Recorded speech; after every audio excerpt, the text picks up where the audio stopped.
तो दोस्तों, क्योंकि रिश्तों के भी रूप बदलते हैं कि आज के एपिसोड की शुरुआत बृंदा से होती है, जिसके हाथ लगने से एवी का मास्क थोड़ा हट जाता है और उसके चेहरे का साइड पोर्शन कुछ पल के लिए दिखाई दे जाता है। बृंदा तुरंत एवी की तरफ मुड़कर सॉरी कहती है। वहीं एवी थोड़ा घबरा जाता है और जल्दी से अपना चेहरा दूसरी तरफ करके मास्क ठीक करने लगता है ताकि बृंदा उसे पहचान ना पाए। लेकिन बृंदा उसको देखकर कहती है कि उसे पता है एवी अपनी पहचान सामने नहीं लाना चाहता। वो उसे रीअश्योर करती है कि उसने उसका चेहरा देखा जरूर है, लेकिन वो उसे पहचानने की कोशिश नहीं कर रही। दरअसल वृंदा के दिमाग में कुछ दिन पहले वाली वही घटना होती है जब एक आदमी एवी बनकर उसके सामने आया था। तब वृंदा को लगा था कि शायद वो अंगद है, लेकिन जब उसने उसका मास्क हटाया था तो सामने कोई और ही चेहरा था। इसलिए इस बार भी वृंदा एवी के चेहरे को लेकर ज्यादा सवाल नहीं करती। इधर एवी वहां से निकल जाता है और वृंदा भी नीचे गिरी अपनी फाइल्स उठाकर वहां से जाने लगती है। दूसरी तरफ कार्तिक वृंदा को रोककर उससे बात करना चाह रहा होता है, लेकिन तब तक वृंदा जा चुकी होती है। कार्तिक के हाथ में रखा गिफ्ट भी उसे देने का मौका नहीं मिल पाता। देव ये सब देख लेता है और कार्तिक से कहता है कि इतना अच्छा मौका था, सब लोग वहां से जा चुके थे, फिर भी उसने गिफ्ट क्यों नहीं दिया। तो कार्तिक मानता है कि उसके अंदर गिल्ट इतना ज्यादा है कि वृंदा के सामने जाने की हिम्मत ही नहीं हो रही। जब उसने आखिरकार हिम्मत जुटाई तब तक वृंदा वहां से जा चुकी थी। तो देव उसको हिम्मत देता है कि अगर वो सच में चीजें ठीक करना चाहता है तो उसे खुद आगे बढ़ना होगा। वृंदा का दिल अच्छा है, इसलिए शायद वो उसे माफ भी कर दे, लेकिन कार्तिक को ज्यादा देर नहीं करनी चाहिए। फिर देव एक अल्टरनेटिव आइडिया देने की बात करता है। कार्तिक पूछता है कि वो कैसे करेगा और देव फिर उसके कान में धीरे से अपना पूरा प्लान बताता हुआ नजर आता है। दूसरी तरफ हेमंत रांची जाने के लिए अपना बैग पैक कर रहा होता है, लेकिन पैकिंग ठीक से नहीं हो पा रही होती। तभी वृंदा वहां आकर कहती है कि वो पैकिंग कर देगी और हेमंत जरूरी फाइल्स चेक कर ले। लेकिन हेमंत कहता है कि पेपर्स वो पहले ही देख चुका है और मीटिंग में जिन डॉक्यूमेंट्स की जरूरत पड़ेगी वे भी बैग में रख दिए गए हैं। लेकिन वृंदा उसकी पैकिंग पूरी करने लगती है। तभी हेमंत को पूजा की याद आ जाती है। वो कहता है कि हमेशा पूजा ही उसकी पैकिंग किया करती थी, इसलिए उसे कभी ये काम सीखने की जरूरत ही नहीं पड़ी। वो भावुक होकर कहता है कि पूजा के जाने के बाद जिंदगी में एक खालीपन सा रह गया है। तो वृंदा उसको समझाती है कि पूजा की जगह कोई नहीं ले सकता, लेकिन इसका मतलब ये नहीं कि हेमंत अकेले हैं, क्योंकि पूरा परिवार उनके साथ है और हमेशा रहेगा। इसके बाद हेमंत रांची में नोएना के साथ काम करने को लेकर अपनी परेशानी बताने लगता है। उसे नोएना के साथ काम करना स्ट्रेसफुल लगता है और वह कोशिश करता है कि इंटरेक्शन कम हो, लेकिन परिस्थितियां बार बार ऐसी बन जाती हैं कि दोनों को साथ काम करना ही पड़ता है। वृंदा इस पर उसको समझाती है कि काम है तो करना ही पड़ेगा और उसे पूरा भरोसा है कि हेमंत सब कुछ अच्छी तरह संभाल लेगा। फिर वृंदा पैकिंग पूरी कर देती है। तभी मुन्नी आती है और वृंदा को कहती है कि उसके लिए एक पार्सल आया है। तो वृंदा फिर हॉल में आती है और पार्सल को खोलती है। पार्सल पर कार्तिक का नाम देखकर वो चौंक जाती है। अंदर वही वाली साड़ी होती है जो कार्तिक उसे देना चाहता था। साथ में एक लेटर भी होता है। तो मुन्नी वृंदा से लेटर पढ़ने के लिए कहती है। तो वृंदा लेटर पढ़ती है तो उसमें कार्तिक अपनी पिछली गलती के लिए दिल से माफी मांगता हुआ नजर आता है। वो मानता है कि उसने वृंदा की फीलिंग्स, डिग्निटी और इंडिविजुअलिटी को हर्ट किया। वो ये भी लिखता है कि वो वृंदा की जिंदगी में उसके डिसीजंस पर सवाल उठाने वाला इंसान नहीं बनना चाहता। वो उसका सपोर्ट सिस्टम बनना चाहता है, ना कि उसकी इंडिपेंडेंस को कंट्रोल करने वाला। कार्तिक वृंदा से बस एक मौका मांगता है और साड़ी को उसी माफी का हिस्सा बनाकर भेजता है। वो वृंदा को शाम 8 बजे विलोरियन ग्रैंड पैलेस में डिनर के लिए बुलाता है और कहता है कि अगर वृंदा साड़ी पहनकर वहां आती है तो वो इसे इस बात का संकेत मानेगा कि उसने उसे एक और चांस दिया है। इधर मुन्नी को लगता है कि कार्तिक ने सच में दिल से माफी मांगी है, इसलिए वृंदा को कम से कम एक बार उससे मिलने जाना चाहिए। सुप्रिया भी वृंदा को यही समझाती है कि उसे माफ कर देना चाहिए उसे। हेमंत भी कहता है कि आखिर फैसला वृंदा को ही लेना है, लेकिन लेटर देखकर साफ लगता है कि कार्तिक अपनी गलती को लेकर जेन्युइनली रिग्रेट कर रहा है, इसलिए एक मौका देकर आमने सामने बात कर लेना गलत नहीं होगा। जब तारा और आरव भी डिनर पर जाने की जिद करते हैं तो वृंदा खुद कहती है कि वे सब साथ जाएंगे, क्योंकि कार्तिक ने सिर्फ उसे नहीं बल्कि उसके बच्चों और परिवार को भी एक्सेप्ट किया है और वृंदा के लिए उसका परिवार सबसे पहले आता है।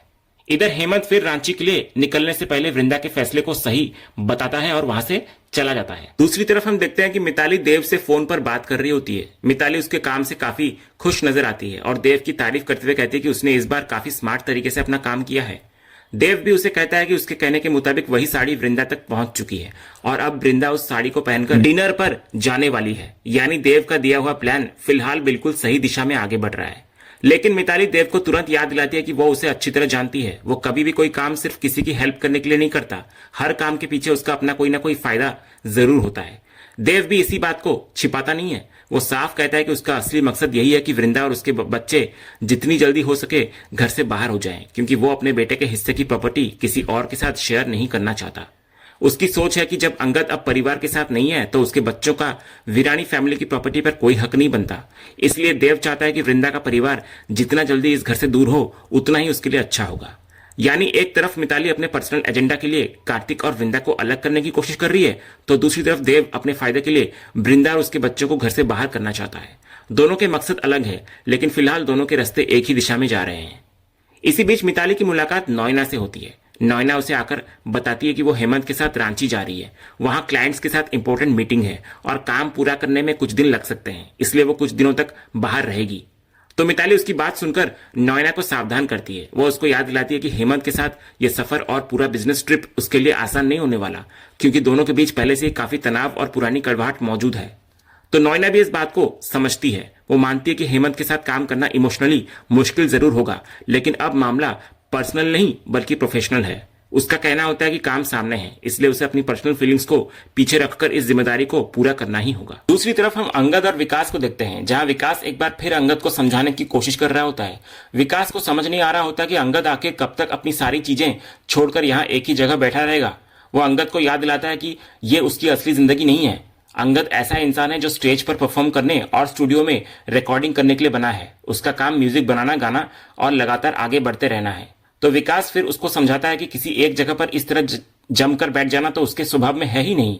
फिर आखिर ऐसा क्या है जिसने उसे यहां रोक कर रखा है। वो चाहता है कि अंगद अब अपना ध्यान वापस अपने म्यूजिक और कैरियर पर लगाए और जिस लाइफ से वो दूर होता जा रहा है उसकी तरफ वापस लौटे। इसी बातचीत के बीच अचानक अंगद के फोन पर आरव का कॉल आता है। अंगद कॉल रिसीव करते ही प्यार से आरव का हाल पूछता है और जानना चाहता है कि आज अचानक उसे उसकी याद कैसे आ गई। दूसरी तरफ आरव काफी एक्साइटेड होता है। वो अंगद को कहता है कि आज वे लोग विलोरियन ग्रैंड पैलेस जाने वाले हैं। आरव उस जगह को लेकर इतना एक्साइटेड होता है कि अंगद को बताने लगता है कि वो बहुत अच्छा होटल है, वहां का गार्डन भी काफी खूबसूरत है और खाना भी बहुत अच्छा मिलता है। लेकिन इसके बाद आरव जो कहता है उसको सुनकर अंगद का ध्यान तुरंत उसकी बातों पर टिक जाता है। आरव कहता है कि आज वो लोग वृंदा मासी के साथ वहां पर जा रहे हैं। दरअसल कार्तिक ने वृंदा को एक लेटर भेजकर अपनी गलती के लिए सॉरी कहा है और उन्हें डिनर पर इन्वाइट किया है। जब बच्चों को इसके बारे में पता चला तो वे भी साथ जाने की जिद करने लगे और आखिरकार तय हुआ कि वृंदा के साथ पूरा परिवार डिनर पर जाएगा। आरव इधर अंगद को भी उसी होटल में कभी जाने की सलाह देता है। वो कहता है कि उसने उस जगह की फोटोज देखी है और होटल काफी बड़ा और शानदार है। तो अंगद आरव की सारी बातें सुनता रहता है, लेकिन बाहर से अपनी फीलिंग्स जाहिर नहीं होने देता। वो बस आरव से कहता है कि वहां जाकर अच्छे से एंजॉय करे। इसके बाद आरव फोन रख देता है, लेकिन कॉल खत्म होते ही माहौल बदल जाता है। कुछ देर पहले तक विकास उसे म्यूजिक और रिकॉर्डिंग की तरफ वापस लौटने के लिए समझा रहा था, लेकिन अब अंगद के दिमाग में वृंदा और कार्तिक के डिनर वाली बात घूमने लगती है। इधर विकास अपनी बात आगे बढ़ाते हुए सुझाव देता है कि क्यों ना वे यहीं एक रिकॉर्डिंग सेशन प्लान कर लें। इससे अंगद का ध्यान भी दूसरी तरफ जाएगा और वो वापस अपने काम में फोकस कर पाएगा। लेकिन अंगद तुरंत इस आइडिया से मना कर देता है। वो साफ कहता है कि अभी कोई रिकॉर्डिंग सेशन नहीं होगा, क्योंकि वो इसी वक्त कहीं निकल रहा है। तभी विकास पूछता है कि वो कहां जा रहा है, तो अंगद कोई जवाब दिए बिना वहां से निकल जाता है। दूसरी तरफ हेमंत की गाड़ी रास्ते से जा रही होती है। तभी ड्राइवर की नजर नॉयना की खराब हुई गाड़ी पर पड़ती है। नॉयना सड़क के किनारे अकेली खड़ी होती है। ड्राइवर हेमंत से पूछता है कि क्या गाड़ी रोककर नॉयना की हेल्प करे, लेकिन हेमंत साफ मना कर देता है और ड्राइवर से कहता है कि उसका काम गाड़ी चलाना है, इसलिए वो गाड़ी चलाता रहे। कहां रुकना है ये हेमंत खुद बताएगा। इधर नॉयना भी हेमंत की जब गाड़ी आ रही होती है तो उसे रोकने की कोशिश करती है, लेकिन हेमंत इधर ड्राइवर को गाड़ी रोकने से मना कर देता है और उनकी गाड़ी वहां से आगे निकल जाती है। लेकिन थोड़ी दूर जाने के बाद हेमंत का मन बदल जाता है। वो वापस उसी जगह पर आता है। ड्राइवर गाड़ी से उतरकर नॉयना से पूछता है कि क्या उसे किसी तरह की हेल्प चाहिए, तो नॉयना कुछ जवाब देने वाली होती है कि तभी उसकी नजर गाड़ी के अंदर बैठे हेमंत पर पड़ जाती है। नॉयना तुरंत कहती है कि उसे किसी हेल्प की जरूरत नहीं है। तो ड्राइवर उसको समझाता है कि उसकी गाड़ी खराब है और वे भी उसी रास्ते जा रहे हैं, इसलिए वो चाहे तो उनके साथ चल सकती है। नॉयना फिर भी खुद मैनेज करने की बात कहती है। तभी हेमंत भी उसको समझाता है कि जिस जगह उसकी गाड़ी खराब हुई है वहां पर दिन में भी अकेले रहना ठीक नहीं है और रात में तो और भी मुश्किल हो सकती है। बाकी फैसला नॉयना को ही करना है। तो अब नॉयना के पास ज्यादा विकल्प नहीं बचता। वो अपनी गाड़ी से जरूरी सामान निकालती है और हेमंत की गाड़ी में आकर उसके पास वाली सीट पर बैठ जाती है। वो ड्राइवर को धन्यवाद देती है और आखिरकार हेमंत और नॉयना एक साथ रांची के लिए निकल पड़ते हैं। दूसरी तरफ विलोरियन ग्रैंड पैलेस में कार्तिक वृंदा का इंतजार कर रहा होता है। उसने वृंदा के लिए पूरा सेटअप तैयार करवाया होता है। तभी एक वेटर उसके पास कॉफी लेकर आता है, तो कार्तिक कॉफी लेकर फिर पीने लगता है। लेकिन यहां से मिताली का असली प्लान शुरू हो जाता है। कॉफी खत्म होते ही कुछ देर बाद कार्तिक को अजीब महसूस होने लगता है। उसका सिर घूमने लगता है और उसे सब कुछ थोड़ा असामान्य दिखने लगता है। और तभी सामने से मिताली दिखाई देती है। मिताली ने ठीक उसी रंग की साड़ी पहनी होती है जो कार्तिक ने वृंदा को भेजी थी। उधर वेटर फिर कार्तिक के पास आता है और उससे पूछता है कि क्या वो किसी खास इंसान का इंतजार कर रहा है। तो कार्तिक कहता है कि हाँ, वो किसी का इंतजार कर रहा है। तो वेटर उसे गार्डन में चलने के लिए कहता है और कहता है कि वो वहां खास मौकों के लिए एक सुंदर सेटअप तैयार किया गया है। अगर कार्तिक चाहे तो उसके लिए स्पेशल टेबल भी अरेंज किया जा सकता है। तो कार्तिक मान जाता है, लेकिन जैसे ही वो उठता है उसका सिर फिर से चकराता है। वेटर उसको पूछता है कि क्या वो ठीक है। तो कार्तिक खुद को संभालते हुए कहता है कि वो ठीक है और वेटर के साथ गार्डन की तरफ निकल जाता है। दूर खड़ी मिताली ये सब देख रही होती है और उसके चेहरे पर साफ दिखाई देता है कि उसका प्लान बिल्कुल उसके हिसाब से आगे बढ़ रहा है। उधर वेटर कार्तिक को गार्डन में लेकर आता है जहां बहुत खूबसूरत डेकोरेशन किया गया होता है। कार्तिक सेटअप देखकर खुश होता है और डेकोरेशन की तारीफ करता है।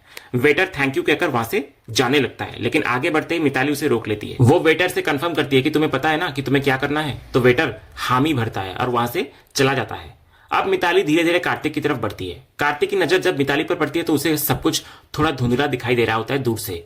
साड़ी का रंग देखकर एक पल के लिए उसे लगता है कि शायद वृंदा उसके सामने आ रही है, लेकिन जैसे जैसे मिताली करीब आती है कार्तिक को एहसास हो जाता है कि सामने वृंदा नहीं बल्कि मिताली है। कार्तिक हैरान होकर पूछता है कि वो यहाँ क्या कर रही है। तो मिताली तुरंत अनजान बनने का नाटक करती है और उल्टा कार्तिक से ही पूछती है कि वो यहाँ क्या कर रहा है। तो कार्तिक कहता है कि वो किसी का इंतजार करने आया है। मिताली कहानी बनाती है कि वो एक फ्रेंड की एंगेजमेंट में आई थी और उसे यहाँ का खाना काफी पसंद है। वो कई बार यहाँ आ चुकी है। फिर वो कहती है कि अंदर बहुत लाउड म्यूजिक था, इसलिए वो एक फोन कॉल अटेंड करने बाहर आई थी, लेकिन नेटवर्क की वजह से कॉल भी कट गई। तभी मिताली के फोन पर देव का मैसेज आता है। मैसेज में देव बताता है कि वे लोग पहुंच चुके हैं और बस वहां आने वाले हैं। तो मिताली मैसेज पढ़ती है और फिर कार्तिक से कहती है कि अंदर बाकी लोग उसका इंतजार कर रहे होंगे, इसलिए अब उसे जाना चाहिए। वो वहां से जाने लगती है, लेकिन तभी मिताली जानबूझकर ऐसा करती है जैसे उसका पैर फिसल गया हो। वो गिरने ही वाली होती है कि कार्तिक तुरंत उसको संभाल लेता है अपनी बाहों में और यहीं से पूरी सिचुएशन अचानक पलट जाती है, क्योंकि ठीक उसी वक्त वृंदा अपने बच्चों और परिवार के साथ वहां पहुंच चुकी होती है।